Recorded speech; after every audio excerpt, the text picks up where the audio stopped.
بسم الله الرحمن الرحيم ووجد عبدا من عبادنا آتيناه رحمة من عندنا وعلمناه من لدنا علما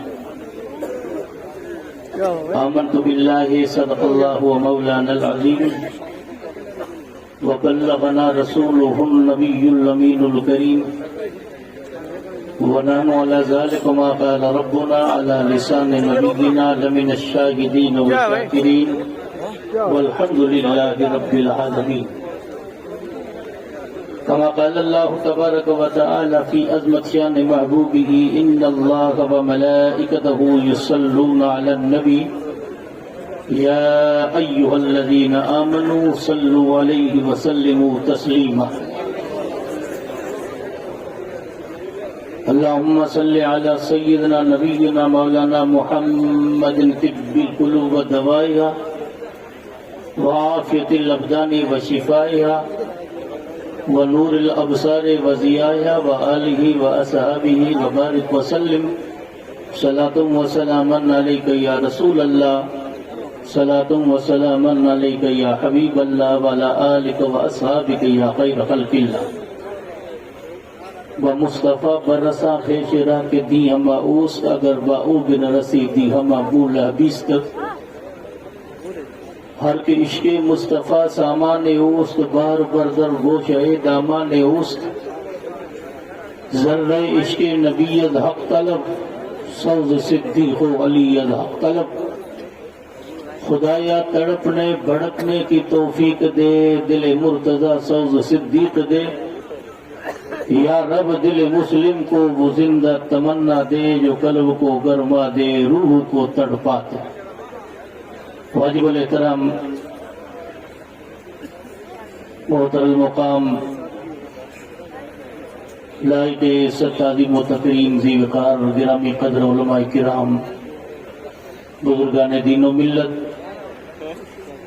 معزز بزرگوں السلام علیکم ورحمۃ اللہ وبرکاتہ اور قطب الوقتاب جمال الاولیاء علیہ رحمت الرضوان کے بارگاہ پاک میں بالخصوص پیش کرنے کی سعادتیں اور برکتیں حاصل کروں رب قدیر کی بارگاہ پاک میں دعا ہے اللہ تبارک و تعالی ان کلمات خیر کو ہمارے لیے ذریعہ نجات بنائے اور قیامت میں ہمارے لیے بخشش کا سامان کرے بقول کسی شاعر کے لست من الصالحین ولکنی احبهم لعل اللہ ان یرزقنی صلاحا شاعر کہتا میں نیک تو نہیں لیکن نیکوں سے محبت کرتا ہوں اس امید پر کہ اللہ مجھے ان جیسے عمل کی توفیق عطا کرے تاکہ میں ان کے زمرے میں شامل ہو جاؤں اور یہ رب کا فرمان قرآن کریم میں رب فرماتا اولئک مع الذین انعم اللہ علیہم من النبیین والصدیقین والشہداء والصالحین جو اللہ اس کے رسول کی اطاعت کرتا اللہ ان کو ان کے زمرے میں شامل کرتا ہے جن پر مولا کا انعام ہے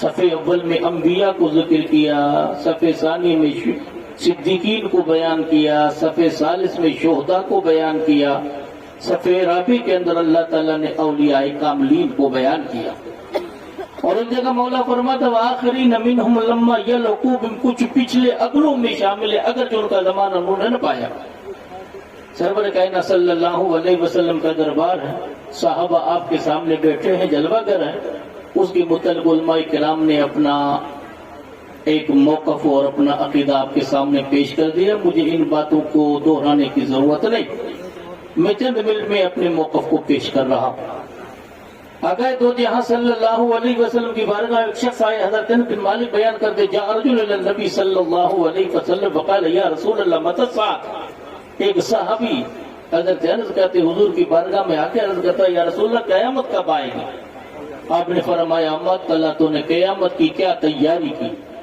عرض کرتا ما عندی اکثر صلاۃ ولا کثیر صدقۃ ولا صیام ولکنی احب اللہ ورسولہ عرض کرتا سرکار میرے دامن میں زیادہ نمازیں نہیں زیادہ روزے نہیں زیادہ صدقہ و خیرات نہیں کہ آپ اس بات کا یقین کریں کہ صحابہ کے عمل میں کوئی کمی ہو نہیں کمی تو ہمارے پاس ہے نا ان کے یہاں کمی نہیں تھی لیکن نہ طاعت پر نہ تقوی پر نہ زہد و اتقا پر ہے ہمارا ناز جو کچھ ہے محمد مصطفیٰ پر ہے نماز اچھی روزہ اچھا حج اچھا زکوٰۃ بھی اچھی مگر باوجود اس کے میں مسلمان ہو نہیں سکتا نہ جب تک کٹمروں میں خواجہ بدھا کی عزت پر خدا شاہد ہے میرا کامل ایمان ہو نہیں سکتا۔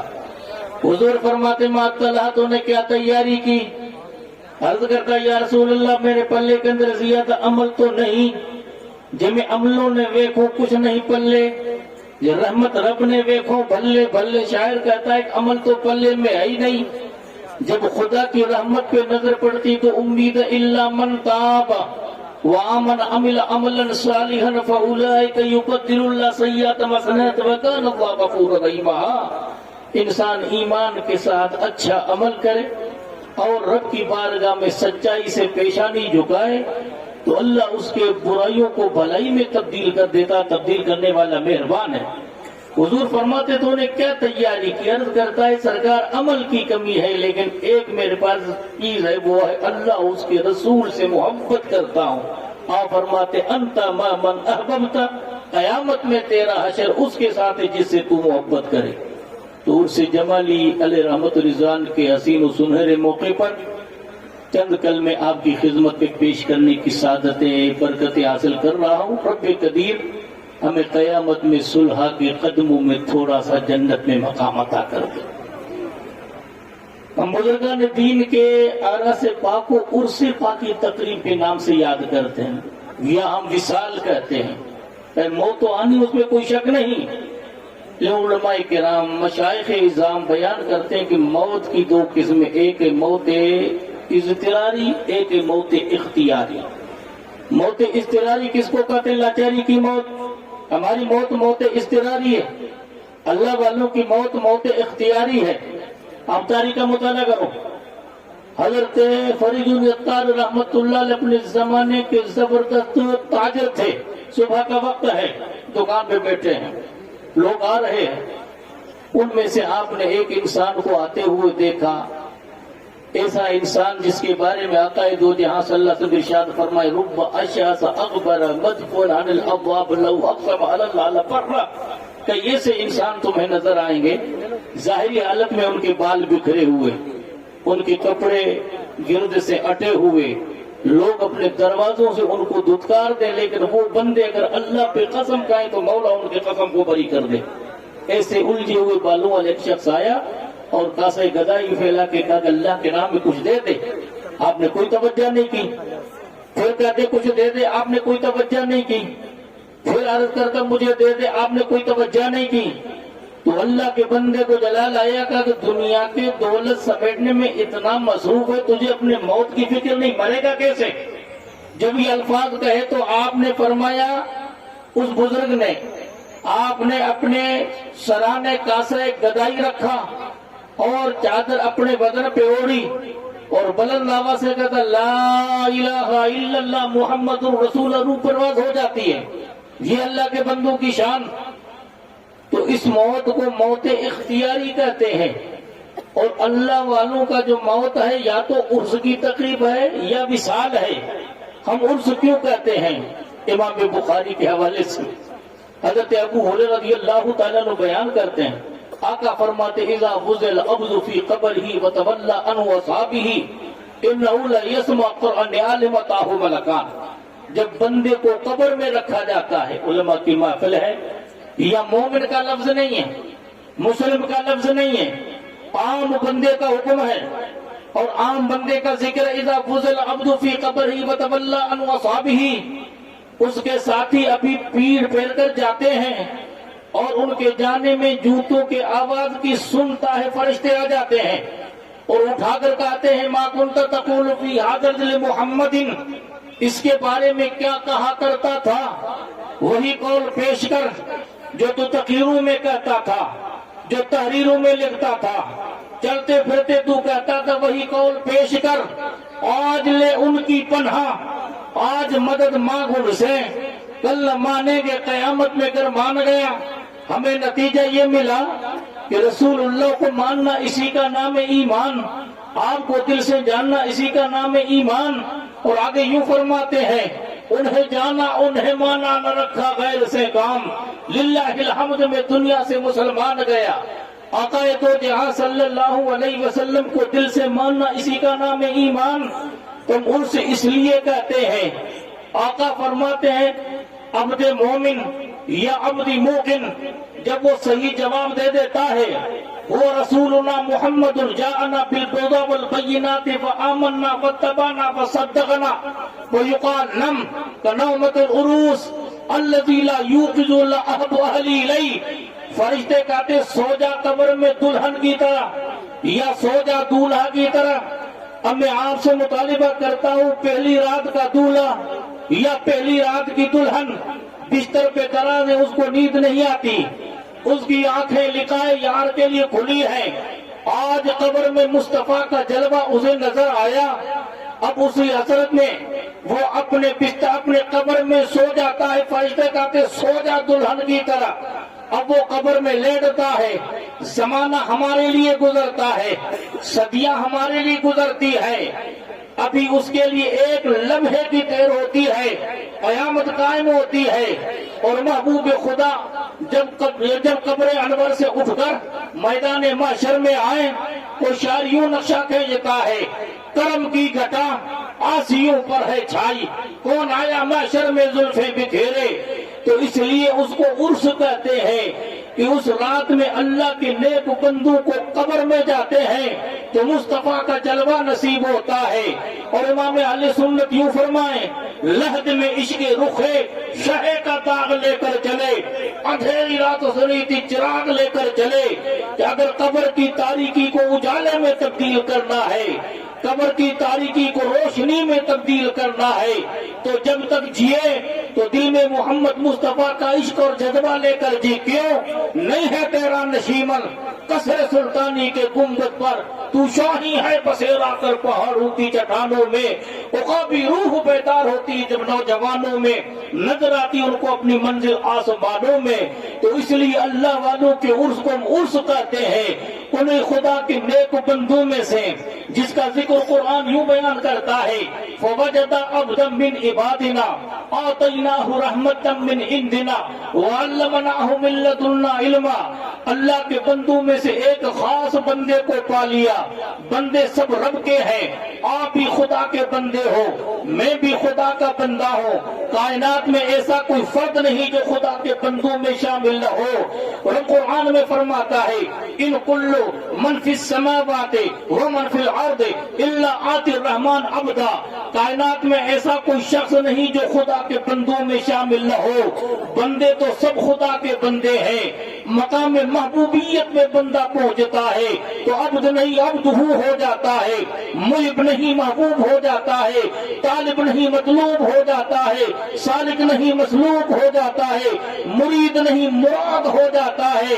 مقام محبوبیت میں بندہ پہنچے، ندائے ربی آتی ایت نفس المطمئنہ ارجعی الی ربک راضیۃ مرضیہ فادخلی فی عبادی وادخلی جنتی۔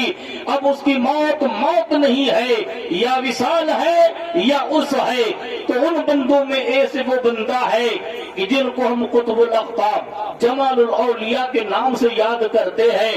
الحمدللہ جب ان کی سیرت کا مطالعہ کرتے ہیں، سعادت بخاری بخارا سے چلے، اور سب سے پہلے بخارا سے آنے والی ذات حضرت مخدوم جہانیہ جہاں کشت رحمت اللہ علیہ ہیں، جو اچ شریف میں آئے، ہر سال سرور کائنات صلی اللہ علیہ وسلم کی بارگاہ میں جاتے ہیں، اور روزے مطہرہ کے سامنے جب سلام پیش کرتے ہیں تو دروازہ خود بخود کھل جاتا ہے۔ ایک مرتبہ ایسا وقت آیا کہ آپ محبوب خدا کی بارگاہ میں کھڑے ہیں، رسول اللہ کے روزے کا دروازہ نہ کھلا، تو آپ نے خادم سے پوچھا کہ دروازہ کیوں نہیں کھلتا؟ تو وہ کہنے لگے کہ اگر سچا سید ہوگا تو دروازہ کھل جائے گا۔ آپ نے وہیں کھڑے ہو کر رب کے محبوب کی بارگاہ میں درخواست پیش کی کہ یا رسول اللہ، میں نے آج تک یہ دیکھا اور میں نے یہ پڑھا کہ میں سید ہوں، اگر میرے سید ہونے میں شک ہے تو دروازہ بند ہو جائے، اگر سید ہونے میں سرکار شک نہیں ہے تو دروازہ کھلے۔ یہ کہنا تھا، دروازہ کھل جاتا ہے، غنود کی طاری ہو جاتی ہے، حیات النبی کے مزار پاک سے آواز آتی ہے، بیٹا یہ مسئلہ نہیں ہے کل عصر سے پہلے سنت غیر موقدہ کیوں قضا ہوئی، اب سنت غیر واقعہ قضا ہو جائے تو سرکار کی طرف سے باب آتا ہے. انہی خاندان میں سے یہ خاندان پاک ہے جس کو ہم سعادت بخاری کے نام سے یاد کرتے ہیں. ان کے ابو اجداد میں سے کچھ افراد چلے اور اس زمانے میں دہلی کی جامع مسجد میں شاہ امام کے حیثیت سے رہے. ان میں سے ایک چاند چراغ تھے, ان میں سے ایک عبدالغفور تھے. چاند چراغ کے 3 صاحبزادے تھے. ان میں سے ایک کا نام تھا جلال شاہ, ایک کا نام تھا جمال شاہ, ایک کا نام تھا لال شاہ. انہیں ناموں کی وجہ سے کیا ہے کہ یہ شہر اور گاؤں بنے. جلال شاہ آباد, جلال شاہ تو جلال سر بن گیا, اور جام سر بن گیا, اور لال میں آباد ہوئے تو لال پر بن گیا. ان کے پوتوں میں سے ایک پوتے جس کا نام تھا سوائی شاہ تو سوائی سر بن گیا. اب یہ خاندان کا خاکہ میں پیش کرنے کی جانا اس وقت کی قلت میں آگے بیان نہیں کر سکتا, کیونکہ مجھے جتنا وقت دیا گیا تھا تقریباً پورا ہو رہا ہے. ان میں سے جمال الاولیاء اول بھی تھے اور جمال الاولیاء یہ ثانی ہے. ان بزرگوں کی بہت ساری کرامتیں ہیں.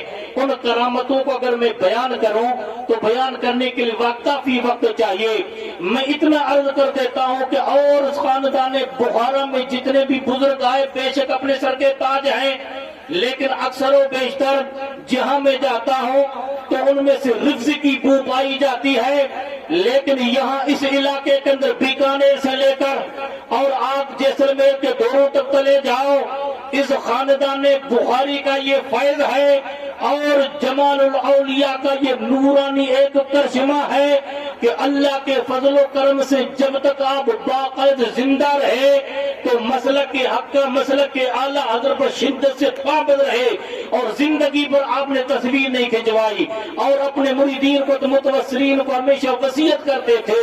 یہاں تک مجھے معلوم ہوا ہے کہ یہاں جس زمانے کے اندر سرکار کلا تشریف لائے تھے ان کے ساتھ کچھ ایسے عالم بھی آئے تھے جن کی نظر ظاہر پر ہوتی ہے. ان کے خادم کو دیکھا کہ ان کے پاؤں دبا رہے ہیں.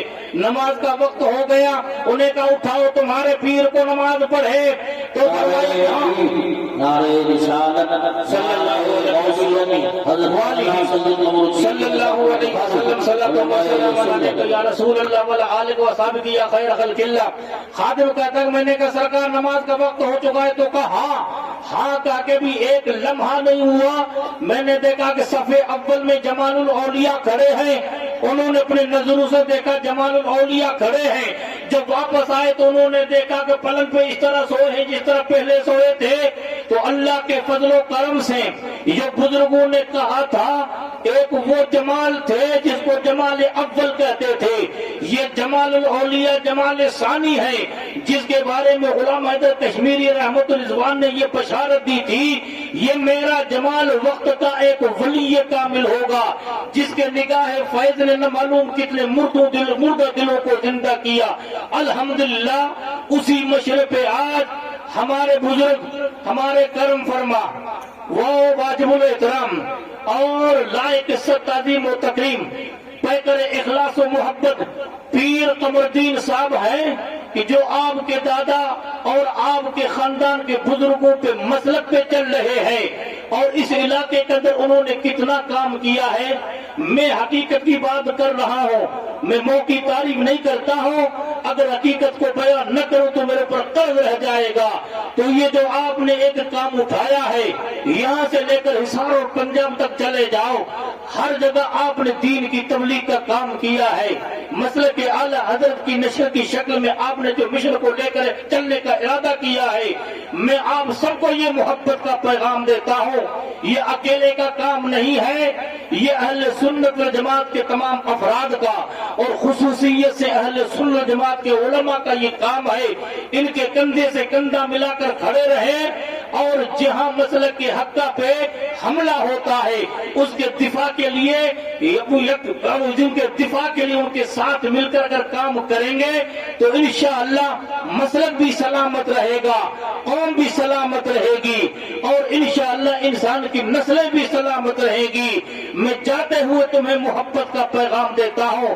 اہل سنت والجماعت کا جو موقف ہے وہ موقف یہ ہے, رسول اللہ فرماتے صاحب اللہ کے محبوب فرماتے ہیں کہ نبی کریم صلی اللہ علیہ وسلم فرماتے اصحابی کالنجوم، میرے صحابہ ستاروں کی طرح ہیں. اور نبی کے اہل بیت کے بارے میں آقا فرمائے مثل اہل بیتی کسفینۃ نوح من رکب فیہا نجا ومن تخلف عنہا ہلکا. میرے اہل کی مثال نوح علیہ السلام کی کشتی کی طرح ہے، جو کشتی میں سوار ہوا پار ہو گیا، جو کشتی سے پیچھے رہ گئے ہلاک ہو گیا. ہمارے ہاتھوں کے اندر نبی کے آل کی محبت کا دامن ہے اور اصحاب کی الفت کا دامن ہے. خواجہ ہند الولی کا یہ نظریہ اور عقیدہ ہے. آپ فرماتے ہیں اسلام ماں اطاعت اصحاب محمد است، ایمان ماں محبت اہل بیت اطہر است. کہ ہمارا اسلام محمد مصطفیٰ کے صحابہ کی محبت ہے اور ہمارا ایمان نبی کے آل سے محبت ہے. نبی کے آل کی محبت میں صحابہ کرام کے شان میں تبرہ کرنا، بکواس کرنا، یہ رافضی خارجیت رافضیت کی نشانی ہے. اور نبی کے اصحاب سے محبت کر کی آڑ میں آل بیت سے بغض رکھنا یہ خروج کی نشانی ہے.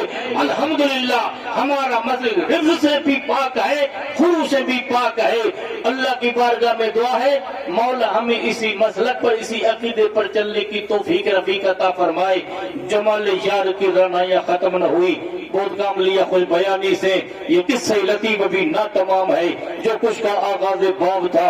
خوب کی سیر چمن پھول چنے شاد رہے، باغ با جاتا ہوں میں گلشن تیرا آباد رہے. السلام علیکم ورحمۃ اللہ وبرکاتہ.